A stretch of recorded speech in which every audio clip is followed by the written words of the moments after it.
move to Florida, but you're looking for something a little more affordable than maybe say St. Johns County. You want the appeal and all the wonderfulness of living in Northeast Florida where we have less incidents of storms and more affordability.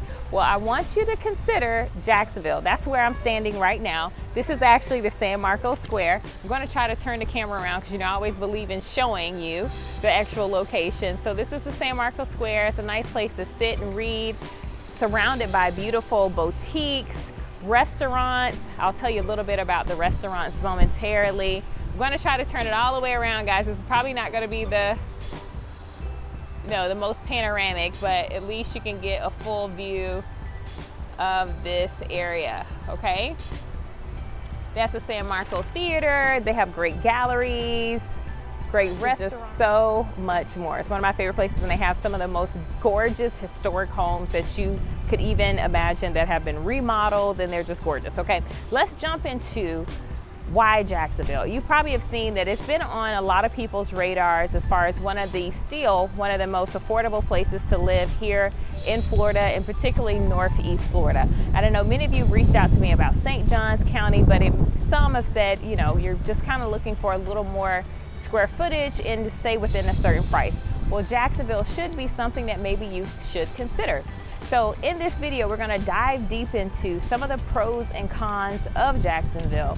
Now, I know I've always talked about, rant and raved about St. Augustine and St. Johns County, but believe it or not, half of my customers live in Jacksonville and half live in St. Johns County. It's just a matter of what suits your taste and what you're looking for. So let's dive into some of the pros and cons of Jacksonville. Starting with its pros. So as you can probably already see, one of the many pros that come with living in Jacksonville is its different eclectic neighborhoods. They have a little something for everyone, no matter what your stage of life, no matter where you are. So in this beautiful historic San Marco, for those that love that walkability and you love the quaintness of just being able to walk to a boutique or a bookstore or a gallery or to fine dining, San Marco is the place. And you love homes with great character and that old charm feel, San Marco is maybe the place for you. Or let's just say you're like, no, for instance, I like kind of new construction, modern feel, then you have E-Town is a great option, which is the sister community of Nocatee. So the same people that develop Nocatee develop E-Town, but right in Jacksonville. Or let's you just say, look, I'm moving to Florida, I want to be near the beach.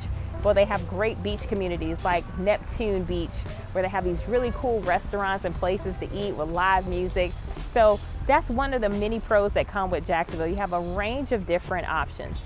Okay, so which brings me to my next pro of Jacksonville is affordability. So as you may know or may not know, the average mean price for Jacksonville is currently in the mid to high 300,000 range, depending on the side of town that you would like to be on. So when you think about, again, its access to beaches and all the different resources, but for it to still be in the 300,000 range, mid to high 300,000 range as far as its medium home price, you're definitely winning as far as affordability with Jacksonville. Third, and which probably I should have brought up first, is it is on the verge of greatness. So for a long time, Jacksonville was a little bit behind the curve as far as the stuff to do around the river, etc. But they have just passed a budget of over $20 million to develop downtown Jacksonville, to make it one of the happening most places to be, and to help Jacksonville get a new identity of being the riverfront city, okay? So it is on the verge of greatness, and guys, once that project is finished, you're gonna notice those house prices go up. So you wanna get in now, okay? Other things that make Jacksonville a pro is its location.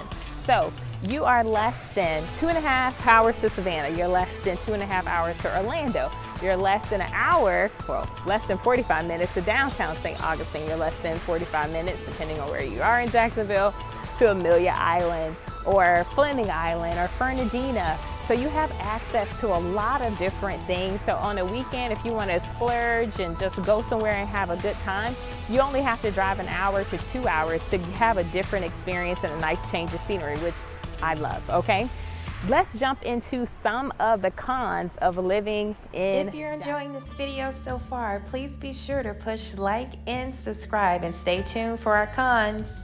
Kind of brought up in the pros, they kind of connect to the cons. So Jacksonville is a little bit behind when it comes to its development and advancement when you look at the pace of growth and development, say of a place like Tampa or Orlando, or Boca Raton or Fort Lauderdale. Now granted, they have passed that budget to enhance and grow and develop that downtown area to make it a happening place to be, but that is a con right now. It is in that developmental phase of being a more. Also, another thing that people have brought up is the long commutes. Because Jacksonville is so spread out, it can take you 30 to 45 minutes or more depending on where you are in town to get to one side of town or another. Now I will tell you, once people find a side of town that they love and they plant down roots, they typically don't venture to other sides of town unless they have to.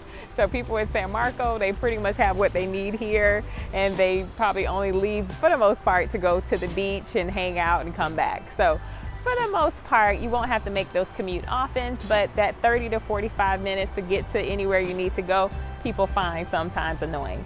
Now, some people said this is another one, and this for me was, you have to seek out fun. So if you're one of those people that are like me, you like active, you like going to events, you're constantly on the go, you do have to put forth the effort to find things to do. Granted, Jacksonville has plenty to do. It has an ice skating rink, it has a zoo, it has the Jaguars, it has the beach, it has great biking trails and bike trails and a lot of things to do, but everything's so spread out that it can feel a little disconjointed. And then when it comes to events, they're very centralized to that particular community. So San Marco may have its own events, and then Riverside may have its own events, and Jack's Beach may have its own events. And but if you're not on that side of town, you may not know, or Avondale may have its own events, you may not know what's going on that side of town because there may be flyers just circulating in that neighborhood. So though they're typically, you can find something to do most weekends in one of the neighborhoods, you do have to seek it out, get on Facebook, meetup.com to find things going on. One other thing that me speaking directly from being an educator here in Duval County for over, God, I don't know how long, 13 years, was most of the schools in Duval County, though the education is great, you will experience that the buildings themselves are a little out of date and old. Now, I worked with some of the finest, most dedicated, most loving teachers during my time in Duval County. They really are some of the best of the best. And Duval County, though Duval County schools get a bad rap, they have some of the highest rankings high schools, such as Stanton High School, as well as Paxton of Advanced Studies. But the buildings are old. I'm just going to be honest with you. They have passed the sales tax to help improve those out-of-date buildings and to help improve some of that. And if you're not comfortable, say if you're not comfortable with your kid going to an older school, despite the education, they do have great charter school options such as River City Science Academy, which a lot of people love, as well as great private schools such as Episcopal, Bishop Kennedy, and many more. And that wraps up pretty much all I love with it. There's so many options for just about everyone here in Jacksonville, and it's affordable. Okay, so wrapping things up, this is Frances again with Fine Homes by Frances, bringing you all the best that Northeast Florida has to offer. That's Duval County as well as St. Johns County. If you have any questions about relocating to this area, how to make Jacksonville or St. Augustine or any place in Northeast Florida home, I am here to help. Feel free to reach out to me on my website, give me a call, text, send a pigeon. I'm here to help. Stay tuned for the next video, and thank you guys for watching.